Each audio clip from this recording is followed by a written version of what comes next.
Joining us in our studio is Zeidon Alkinani. He's the founding director of the Arab Perspectives Institute. Good to have you, Zeidon. Let's reflect on the GCC, this all-important moment, because we are a day away from this White House ultimatum at 00 GMT Tuesday. The GCC has, we know, maintained this policy of strategic restraint so far, but with President Trump threatening to strike Iranian power plants and bridges, I mean, what options does the region have right now as it potentially braces for a retaliatory attack by Iran for this recent Israeli attack on the South Pars field? Well, prior to looking what the GCC feels like or how they would perceive how this war should be actioned upon or from their side, one has to look at the real intentions or the real skeleton of the status quo of this war. Now, despite that escalation keeps continuing, and it sounds very oblivious that claims of de-escalation are on the way, there has been a lot of evidence that both the US and Iran desperately want this war to end. The issue here is that the political rhetoric and the discourse from both leaderships have been too invested. The Trump's administration needs a symbolic, victorious exit to get out of the war, because so far, in contradiction to all the claims that his administration promised in the lead up to the war, such as complete surrender or a regime change or liberating the Iranian people from the Islamic regime in Iran, a lot of these contradictions have been very evident as more suggested or successful proposals have been given to the Iranian regime. The Strait of Hormuz has been a political leverage. Lifting the sanctions for the very first time since decades have been much more serious on the table. So the question is, does the Iranian regime want the war to actually end today? It certainly wants it to end at some point, particularly when we reflect towards the implications and the destructive implications it has presented the country on the ground, such as the infrastructure and the killing of so many of its civilians in the country. But if we were to look at the long-term strategy, Iran has been able to get those two political leverages, as we previously mentioned, and has been able to drag the GCC's national security in an existential way by claiming that if Iran goes down, other countries will go down with it. This isn't like the US invasion of Iraq in 2003 or the Israeli conducted genocide in Gaza, where it was very easy to keep the short-term implications very focused in one location. Iran has been able to manage in conducting a strategy where it makes this a region-wide implicated conflict rather than it being focused on Iran, which is why we're noticing a lot of the GCC countries that had many differences with the Iranian regime for decades are also advocating for an end to the war at any cost. On that point, I guess for the GCC, I mean, you can declare yourself neutral in communique after communique, but irrespective of that, geography essentially stands against them right now, given the ongoing conflict. If the US uses GCC airspace, or if Iran's retaliatory attacks hit desalination plants or knock out energy power grids in, I don't know, Kuwait, Bahrain, Qatar, you know, the like. I mean, what really becomes of that neutrality? How much strain is that under right now?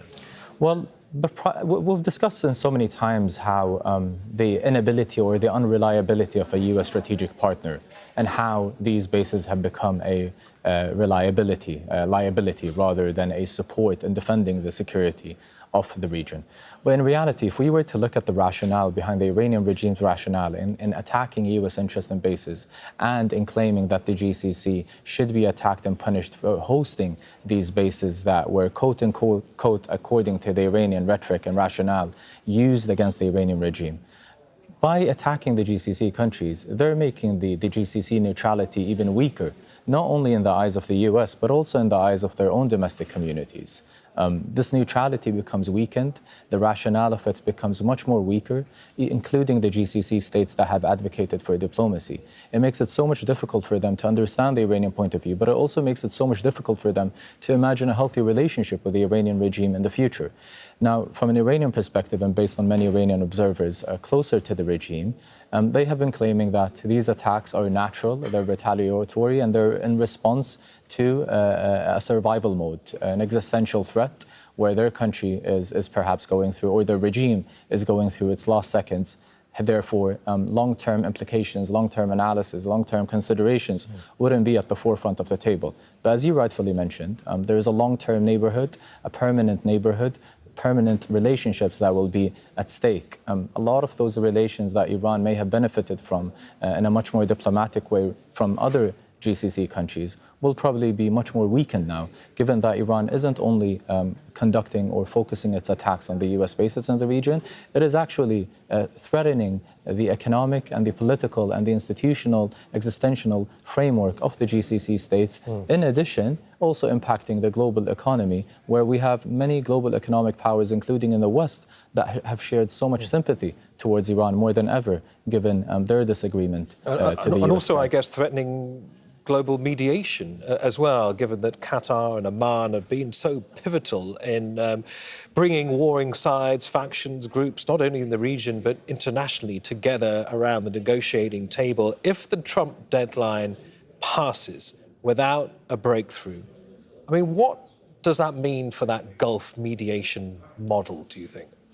Well, to be honest, it sounds like more of a suggestion and a proposal rather than a deadline. Deadlines are usually considered when there wasn't a war and that an attack would come and start a war, which is perhaps another form of desperation from the Trump's administration, that an end to the war is definitely in their interest today, unlike it was a month ago, given that it seems like there wasn't enough strategic planning and preparation for this. There wasn't an expectation that the global economic crisis and the accountability on the US administration would be so pivotal and significant. So in the eyes of the GCC states, sure, further escalation is definitely a direct threat to their existentialism, but in all honesty, their existentialism has been threatened since day one of the war, and it began since the beginning of the war, but it also further escalated when Iran decided to view them as part of the enemy. Zeidon Alkinani, a pleasure having you as always. Many thanks. Zeidon Alkinani, the founding director of the Arab Perspectives Institute. Studio is Zeidon Alkinani. He's the founding director of the Arab Perspectives Institute. Thank you for speaking to us. So much has been happening, certainly in the last 12 hours at least, since I came to the studio. Now, Trump has given a deadline. Israel had said it was waiting for the US green light. It seems to have still carried out attacks. In fact, some of the major ones, the Israeli Air Force says that it's completed an extensive wave of airstrikes on Tehran. What happens now? Because you have a deadline, and at the same time, the Iranian Foreign Ministry spokesperson is saying no ceasefire unless what we want is the US response to that. Well, it sounds like more of a suggestion and a proposal from Trump's side rather than a deadline. Deadline usually indicates that there isn't a war and that there would be a promise that if the deadline is passed, then war would continue. So we're past deadlines since February 28th, since the beginning of the war. In terms of the intentions or the willingness from both sides, whether there would be a strong commitment and willingness for the war to end, certainly both the US and Iran, despite the increased escalations, economically and politically, have realized from the very first few days of the war that they are definitely in favor to end the war. The question is, when will they be able to rationalize it in a symbolic way that they didn't lose the war when they were to end it? Iran wants more security guarantees and also wants to ensure in front of its very own society and people, particularly given that there are so many opposition forces, that they can still keep a grip of the power and stood firm against the US and the Israeli airstrikes and the war conducted against them.